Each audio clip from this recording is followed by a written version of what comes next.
Assalamualaikum warahmatullahi wabarakatuh. Jumpa lagi teman. Yuk kita langsung aja ke bagian berikutnya. Tapi biasa, sebelum kita masuk ke bagian berikutnya, kita berdoa dulu ya. Bismillahirrahmanirrahim. Allahumma sholli ala sayyidina Muhammad sallallahu alaihi wasallam. Oke teman-teman, kita masuk ke ceritanya.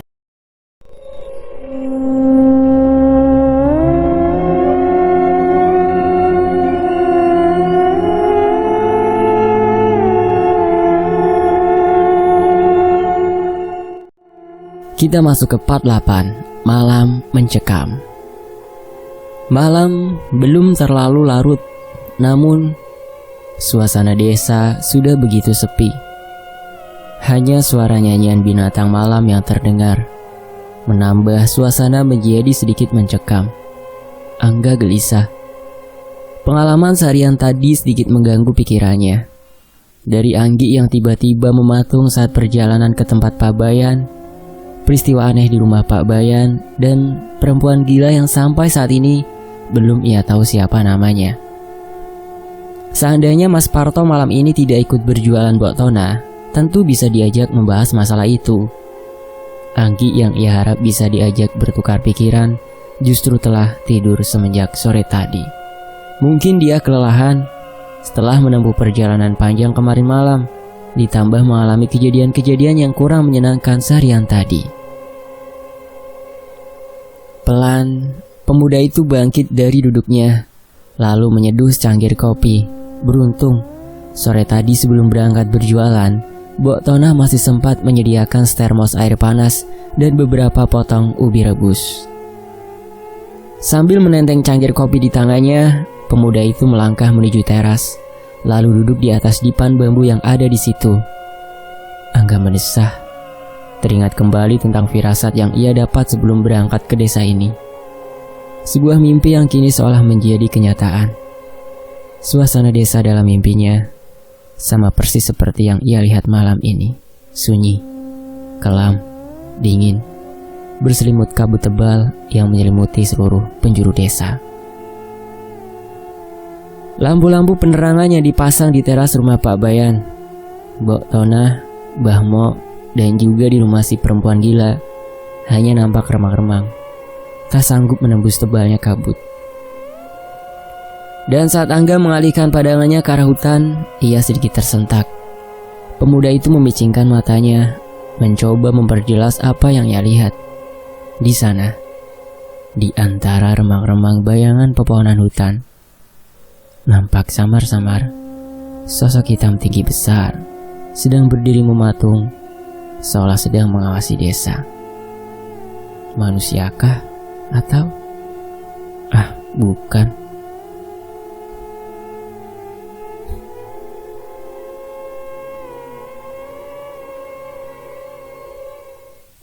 Sosoknya terlalu besar untuk ukuran tubuh seorang manusia. Juga ukuran tangannya yang sangat panjang menjuntai hampir menyentuh tanah. Dengan badannya sedikit membungkuk, mata merah, makhluk itu seolah tepat tertuju ke arah di mana Angga duduk sekarang.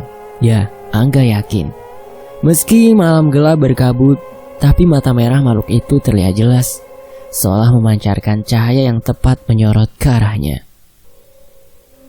Merinding bulu kuduk Angga, teringat cerita Mas Parto tentang siluman monyet penghuni hutan itu. Sontak, Angga bangkit dari duduknya dan bermaksud untuk masuk kembali ke dalam rumah. Siluman atau bukan, tatapan mata merah dari makhluk itu terhadapnya jelas bukan tatapan yang bersahabat, dan Angga tak ingin mencari masalah. Namun belum sempat Angga masuk, ekor matanya kembali melihat sesuatu hal yang ganjil, masih dari arah hutan, tapi dari sudut yang berbeda dengan tempat makhluk hitam tinggi besar itu.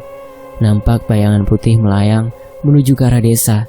Semakin lama bayangan itu semakin jelas. Perempuan dengan rambut panjang yang tergerai menutupi sebagian wajahnya, membuat Angga tak bisa mengenali wajah sosok itu.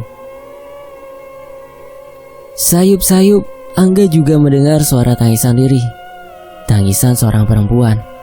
Angga mengurungkan niatnya untuk masuk ke dalam rumah dan diam-diam mengawasi sosok perempuan bergaun putih itu. Tepat di depan rumah si perempuan gila, Sosok itu berhenti sejenak, seolah mengawasi rumah di depannya. Suara tangisnya masih sayup-sayup terdengar, lalu kembali melayang, kali ini menuju ke rumah Mbok Tonah. Dan karena rumah Mbok Tonah hanya bersebelahan dengan rumah tempat Angga menginap, maka dengan jelas Angga dapat melihat sosok itu. Angga bergidik, menyadari bahwa sosok itu benar-benar melayang, bukan berjalan seperti manusia pada umumnya. Rasa takut mulai menjalar di hati Angga. Keringat dingin mengucur deras saat sosok itu semakin mendekat. Tapi, entah karena tidak menyadari atau memang tidak peduli dengan kehadiran Angga, makhluk itu terus melayang, naik ke teras dan berdiri tepat di depan pintu rumah Mbok Tonah, dengan suara tangisannya yang semakin terdengar jelas. Gawat. Angga berpikir cepat, hanya ada Lestari dan Wahyuni di rumah itu. Angga bergegas turun dari teras dan melangkah cepat menuju rumah Mbok Tonah. Rasa takut yang tadi ia rasakan, ia buang jauh-jauh. Siluman atau bukan, Angga tak akan membiarkan sosok itu mengganggu keluarga Mbok Tonah. Namun baru beberapa tindak Angga berjalan, langkah pemuda itu terhenti seketika. Saat sosok perempuan itu berbalik ke arahnya, keberaniannya yang baru saja bangkit runtuh seketika saat melihat wajah perempuan itu. Wajah yang rusak, membusuk penuh dengan nanah dan belatung, menyebarkan bau busuk yang sangat memualkan perut. Gemetar tubuh Angga, kedua lututnya terasa goyah. Makhluk itu hanya menatap dalam diam, namun sudah sanggup meruntuhkan keberanian seorang Angga. Belum hilang rasa keterkejutan Angga, pemuda itu kembali dikejutkan oleh sebuah sentuhan tangan di pundaknya. Sentuhan yang terasa begitu kuat dan dingin. Ingin Angga menoleh, tapi lehernya terasa sangat kaku, tak bisa digerakkan sama sekali. Semakin gemetar tubuh Angga saat merasakan hembusan nafas menerpa tengkuknya, disertai aroma tak sedap yang menusuk hidung. Matilah aku, rutuk Angga dalam hati. Teringat dengan kisah siluman monyet yang kemarin diceritakan oleh Mas Parto.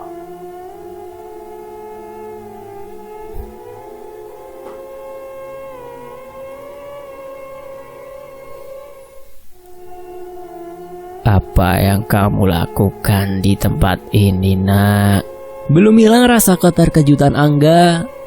Sebuah suara serak dan berat kembali membuat jantungnya nyaris copot. Pelan pemuda itu membalikkan badan. Mbah mau rupanya. Angga menghela nafas lega. Enggak mbah, cuma sekedar jalan-jalan saja, mencari angin. Sudah malam, kembalilah ke rumah. Kalau hanya sekedar jalan-jalan mencari angin, sebaiknya besok saja, kata Mbah Mo sambil berlalu meninggalkan Angga. Namun baru beberapa tindak, laki-laki tua itu menghentikan langkahnya, lalu berbalik dan menatap ke arah Angga dengan tatapan tajam. Ingat pesanku, nak. Jangan pernah lagi keluar saat hari sudah menjelang malam. Berbahaya buat kalian. Saya membuat pagar janur kuning yang mengelilingi rumah tempat kalian menginap itu bukan tanpa alasan. Harus ada batasan antara dunia yang nyata dan yang gaib agar tidak saling bersinggungan, dan pagar janur kuning itu adalah pembatasnya. Dan satu lagi, jangan pernah sekalipun kalian mendekati hutan, baik siang ataupun malam hari. Ingat itu baik-baik. Baik, Mbah, jawab Angga pelan.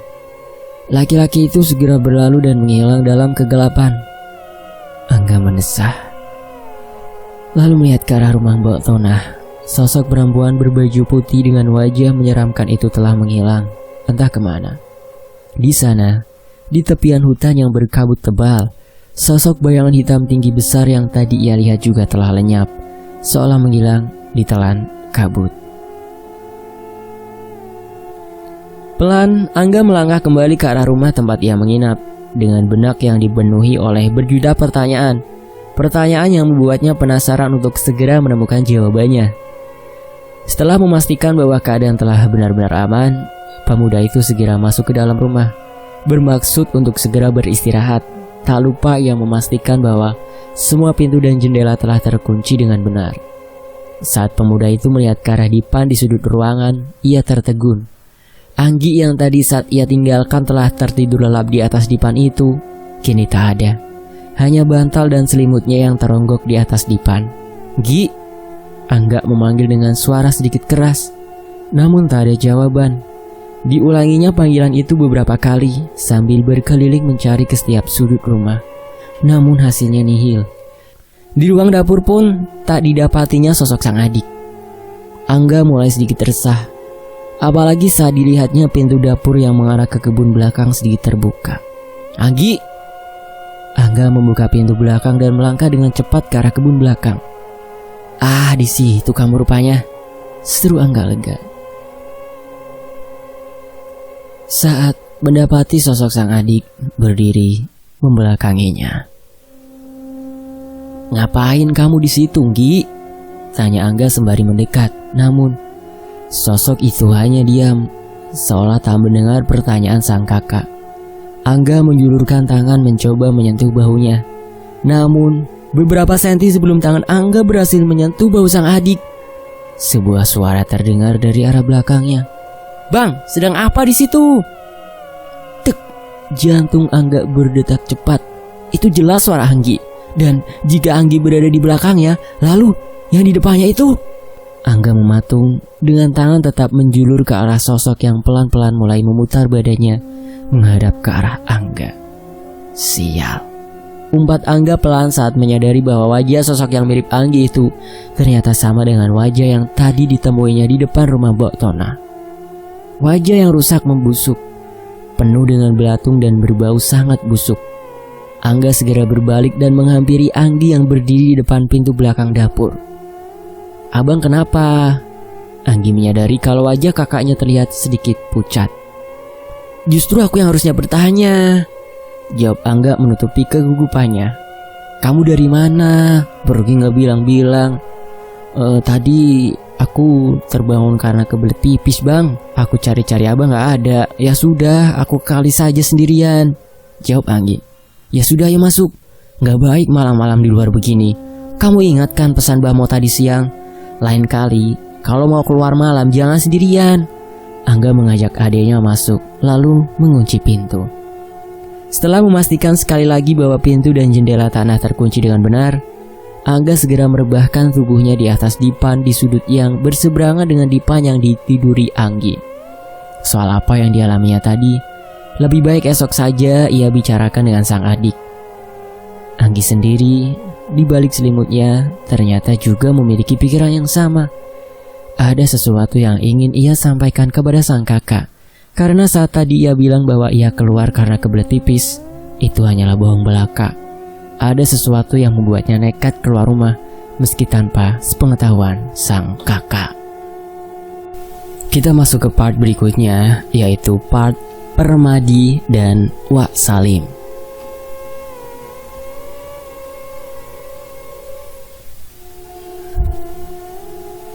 Desa Ngantian.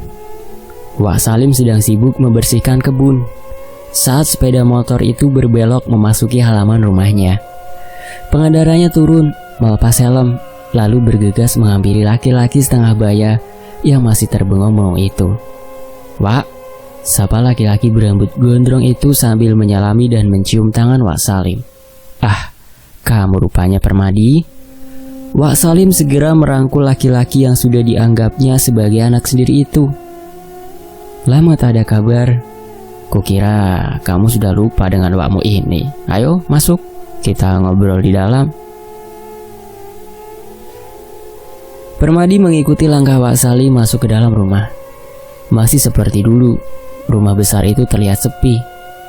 Wak Salim memang tinggal sendirian. Istrinya sudah lama meninggal, dan anak-anaknya juga sudah berkeluarga dan tinggal di rumah masing-masing. "Angin apa yang membawamu tiba-tiba kembali, Nak?" tanya Wak Salim setelah duduk di ruang tamu. Tangannya sibuk melinting tembakau. Seperti biasa, lelaki setengah baya yang enggak banyak omong itu langsung to the point bertanya. banyak hal yang sudah terjadi, Wak. Seperti di rumah sendiri, Permadi tak canggung menyeduh 2 cangkir kopi, lalu meletakkannya di atas meja ruang tamu. Dan sampai saat ini, aku masih belum menemukan ketenangan. Seperti ada firasat yang mengatakan bahwa Ningsih masih hidup dan dia membutuhkanku. Juga Wahyuni. Dan karena kecerobohanku juga, 2 orang asing nekat datang ke patrolan. Aku tak ingin mereka berdua juga menjadi korban bayan tua yang...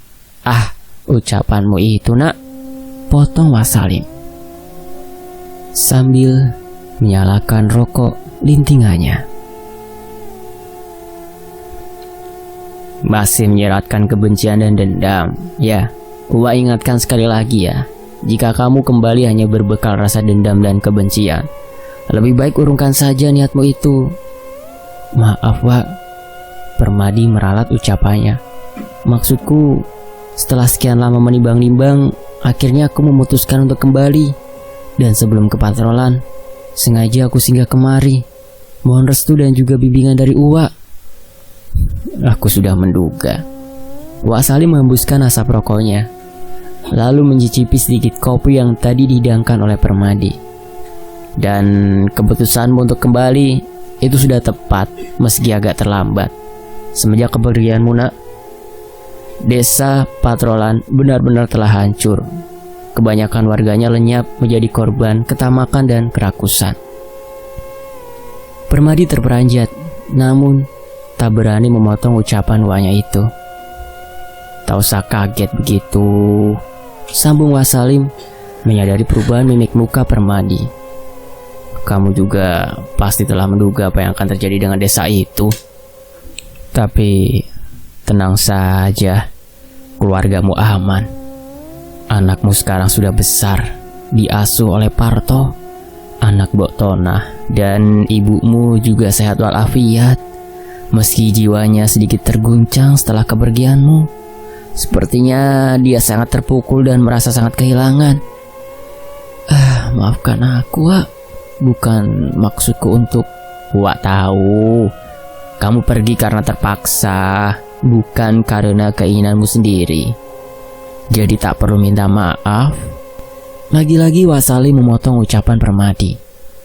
Soal firasatmu tentang Ningsih istrimu, Uwa juga punya firasat yang sama. Dia masih hidup dan butuh pertolonganmu dengan segera sebelum ia tersesat semakin jauh. Syukurlah kalau begitu, Wak. Lalu bagaimana dengan si bayan tua? Maksudku Mbak Atmo. Sekali lagi, kendalikan emosimu, nak. Buang jauh-jauh rasa dendammu itu. Tanda Wak Salim. Kang Atmo, meski sekarang keadaan fisiknya sudah sangat memprihatinkan, tapi masih menjadi bahaya tersendiri.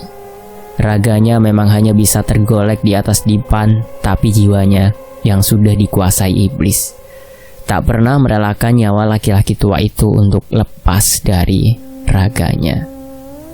Hidup segan, mati tak mau. Iblis yang bersemayam dalam jiwanya terus memanfaatkannya untuk mencari korban. Dan 2 orang asing yang kamu ceritakan tadi, salah satunya telah ditandai. Tinggal menunggu malam purnama nanti, salah satu dari mereka akan menjadi tumbal selanjutnya. Itu berarti... Lagi-lagi Permadi terperanjat. Ia tak mengira kalau kejadiannya akan serunyam itu. Yah, waktumu tidak banyak, nak. Malam purnama itu berarti besok malam. Kamu harus bergegas. Tuntaskan masalah ini sampai ke akar-akarnya, agar tak ada lagi korban-korban selanjutnya.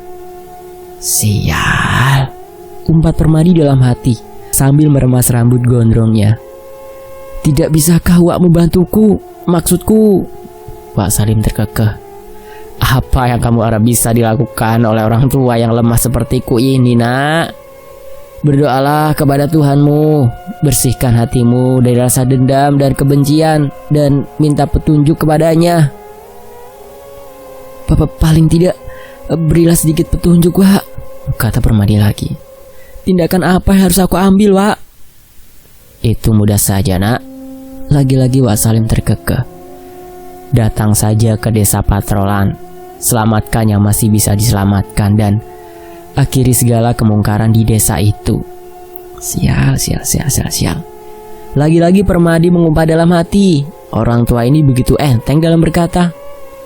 Temui saja Parto. Akhirnya Wak Salim memberi saran juga. Wak yakin, meski anak itu ilmunya baru seujung kuku, tapi dia bisa banyak membantumu. Jangan hiraukan Kang Mo, karena meski dia yang jadi sesepuh di desa itu, dengan segala kebimbangan dan penyesalan yang menghantuinya, membuat ia jadi orang yang tak berguna untukmu. Sasaran utama yang harus kamu selamatkan adalah Kang Atmo. Bebaskan ia dari pengaruh buruk iblis yang bersemayam dalam jiwanya. Soal kedua orang asing itu, Wak rasa itu hanya menjadi bonus, menjadi jalan untukmu kembali ke desa ini.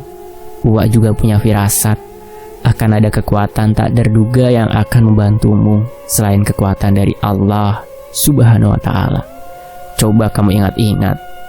Wak yakin dulu kamu tak begitu saja bisa keluar hidup-hidup dari dalam hutan Tawengan tanpa ada campur tangan dari pihak lain. Cepat dan tegas ucapan Wak Salim membuat Permadi semakin pusing. Susah memahami ucapan orang tua itu, tapi ia juga tak berani membantah. Akhirnya Permadi mohon pamit dengan sejuta pertanyaan yang masih menggelayut dalam benaknya. Waktunya tak banyak, ia harus bergerak cepat. Paling tidak Wak Salim sudah memberi petunjuk siapa orang pertama yang harus ia temui. Kita masuk ke part berikutnya, part cerita Anggi. Sore menjelang, mendung hitam menggantung di langit selatan. Kabut tebal mulai turun menyelimuti desa. Angin bertiup sedikit kencang membawa hawa dingin menusuk tulang. Sesekali kilat menyambar, menerangi segenap penjuru bumi. Disusul suara guntur yang menggelegar menggetarkan jiwa. Sepertinya hujan akan segera turun. Angga dan Anggi yang telah seharian berkeliling desa melangkah cepat kembali ke rumah penginapan. Mereka tak ingin sampai kehujanan di jalan. Sudah cukup hawa dingin yang mereka rasakan. Tak ingin lagi sampai kebasahan gara-gara tertimpa hujan. Dan benar saja, begitu mereka menginjakan kaki di teras, hujan lebat seperti dicurahkan dari langit. Suaranya bergemuruh menimpa atap seng rumah itu. Sebagian air menerjang masuk ke dalam teras karena terbawa angin. Kedua kakak beradik kembar itu segera masuk ke dalam rumah dan menutup pintu rapat-rapat. Gila, deras sekali hujannya bang. Beruntung kita sudah sampai di rumah, kata Anggi sambil merapatkan jaket yang dikenakannya. Iya, hujan-hujan begini enaknya minum kopi panas, Gi. Angga menjawab sambil melepas sepatunya. Bilang aja kalau mau dibikinkan kopi bang, Anggi mencibir. Namun tak urung gadis itu segera sibuk meracik minuman berkafein yang menjadi favorit mereka. Memang benar kata Angga, di tengah hujan lebat dan hawa dingin seperti ini, secangkir kopi panas bisa sedikit menghangatkan suasana. Anggi meletakkan 2 gelas cangkir di atas meja, lalu ikut duduk di samping Angga yang mulai sibuk melihat-lihat hasil jepretan kamera digitalnya. Tak sia-sia kita jalan seharian. Pemandangan di sini memang sangat bagus, gumam Angga. Iya bang, tapi sedikit menyeramkan juga. Apalagi saat di jurang tadi, yang kata orang dulu digunakan untuk membuang tubuh si dukun wanita itu. Aku sempat merinding membayangkannya. Anggi menyeruput sedikit kopinya lalu menyalakan rokok mentol kesukaannya. Aku juga sedikit ngeri, Gi. Seorang perempuan dilempar dalam keadaan hidup ke jurang yang dalam dan penuh batu karang tajam begitu. Entah bagaimana nasibnya begitu mendarat di dasar jurang. Angga ikut mencicipi kopi buatan sang adik. Yang lebih parah bang, waktu itu dia dalam keadaan hamil. Aku pikir-pikir terlalu kejam tindakan Mbak Atmo waktu itu. Kita kan tidak tahu latar belakang yang sebenarnya, Gi. Dan menurutku bukan sebenarnya salah Mbak Atmo sih, karena nyaris seluruh penduduk desa mendukung tindakannya itu. Hanya segelintir orang yang berusaha mencegah. Ini bagus bang untuk bahan cerita kita. Permadi belum menulis bagian yang ini. Ia hanya fokus pada pengalamannya saat tersesat di hutan itu. Iya, aku juga berpikir begitu, Gi. Tapi kita butuh lebih banyak informasi lagi yang lebih detail. Sayangnya, tak banyak orang yang bisa kita pancing untuk bercerita. Andai saja Permadi bisa ikut kemari ya bang, tentu dia bisa banyak membantu. Hei, rupanya adikku ini sudah mulai belajar merindukan seseorang ya. Keisengan Angga mulai kambuh untuk menggoda adik kembarnya itu. Ish, abang apa-apaan sih? Anggi pura-pura cemburu dengan wajah memerah, lalu mencoba mengalihkan pembicaraan. Abang percaya nggak dengan kisah siluman mayat itu? Entahlah, abang kan belum pernah bertemu langsung dengan siluman itu. Aku pernah melihatnya bang. Ah, di mana? Semalam, saat kita di kebun belakang rumah itu. Sebenarnya waktu itu aku bukan dari kali. Maksudku aku emang dari kali, tapi tidak untuk buang air. Tapi aku mengikuti dua sosok monyet yang sangat besar, lebih besar dari monyet manapun yang pernah aku lihat. Dan aku merasa makhluk itu emang sengaja mengawasi kita bang. Serius kamu Gi? Kapan sih bang, aku gak serius. Awalnya aku hanya mendengar suara berisik seperti langkah kaki. Karena penasaran, aku mencoba mengintip dan kudapati dua sosok monyet besar itu berdiri mematung dan memandang tepat ke rumah ini. Mereka berusaha masuk pekarangan, tapi pagar janur kuning yang dipasang Mbah Mo itu sepertinya menghalangi mereka. Lalu mereka pergi, dan aku mengikutinya sampai ke kali di pinggir hutan itu. Aku penasaran bang, ingin mengikuti sampai ke hutan, ingin tahu kemana mereka pergi. Tapi seperti ada suara perempuan yang membisikiku, menyuruhku kembali. Karena agak takut juga, akhirnya aku kembali dan bertemu abang yang sedang bengong di kebun belakang itu. Kamu ceroboh Gi, Angga mengingatkan adiknya itu. Mbah Mo kan sudah melarang kita untuk mendekati hutan, apalagi malam hari. Dan kamu sendirian. Kalau sampai terjadi sesuatu sama kamu bagaimana? Lain kali bilang dulu sama abang kalau ada apa-apa. Ya maaf bang, waktu itu aku cari-cari abang gak ada. Lagi pula, entahlah bang, perasaanku aja atau bagaimana. Aku seperti tak sadar mengikuti begitu saja kedua sosok monyet itu, sampai aku dengar bisikan suara perempuan itu. Aku baru sadar dan kaget, ternyata aku sudah berada di kali. Abang sendiri kemarin malam kemana? Aku cari-cari gak ada. Aku ngopi di teras Gi, dan aku juga mengalami kejadian aneh sepertimu. Angga kemudian menceritakan kejadian yang ia alami semalam, tentang bayangan hitam di hutan dan sosok perempuan berpakaian putih dengan wajah menyeramkan yang ditemuinya. Sepertinya desa ini memang dipenuhi dengan misteri ya bang, kata Anggi setelah mendengar cerita sang kakak. Makanya kamu jangan ceroboh. Kalau ada apa-apa jangan bertindak sendiri. Ingat, kita kesini cuma mencari bahan untuk tulisan kita, bukan untuk mencari celaka. Hehe, iyalah bang, adikmu ini bisa menjaga diri kok. Anggi tertawa saat dengan gemas Angga mengacak-acak rambutnya. Ya sudah malam nih, kita tidur yuk. Angga menyudahi pembicaraan dan tak lama kemudian kedua kakak beradik kembar itu sudah terlelap di buai mimpi.